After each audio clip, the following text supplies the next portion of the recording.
This is the scene of Swantanoa about 1 month after Hurricane Helene passed through. As you can see behind me, we're seeing piles of trees, entire buildings left on their side, and cars left to pieces. It's residents like Daniel Wright, whose home is right behind me, who is taking it day by day to rebuild their lives. It's a typical morning for Swantanoa resident Daniel Wright. Wake up at 4:30 and piece back together his home. Some things I looked for hours in here until I just couldn't breathe from the gases being released from the mud. Hurricane Helene destroyed his neighborhood just 1 month ago, leaving him still without clean drinking water and displaced from his home. This was in my storage unit over here that I had. While volunteers say they're leaving, emergency relief organizers say threats are far from over, with hypothermic deaths and spring landslides to come. We had landslides last night.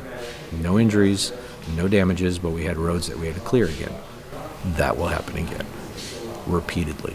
Governor Roy Cooper has requested a $3.9 billion package for rebuilding efforts, and the legislature has put up $600 million so far. But for many, eyes are on what the future governor will do. Republican candidate Mark Robinson says Cooper needs to lean on private funds more than federal. Democratic candidate Josh Stein, however, has stood by the governor. They need our help to come back, and they've been there for each other in an incredibly inspiring way, but they don't have the resources. We need to be there for them, and the federal government needs to be there for them. He says he'll focus funding on small businesses and housing relief, with 5,000 people in hotels so far. He says they've opened 800 roads with 400 more to go. And while his term is coming to a close, Governor Cooper says there's something important beyond policy for the community.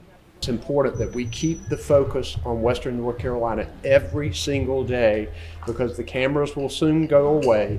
The attention will not be there like it has been now, and it's important to continue that. The recovery is far from over. Residents tell me they need tools, rebuilding supplies, and continuous volunteers to help with the construction process. Wright says you can donate to his community directly at safebeaconvillage.org. In Swantanoa, I'm Samantha Hoffman, WRAL News.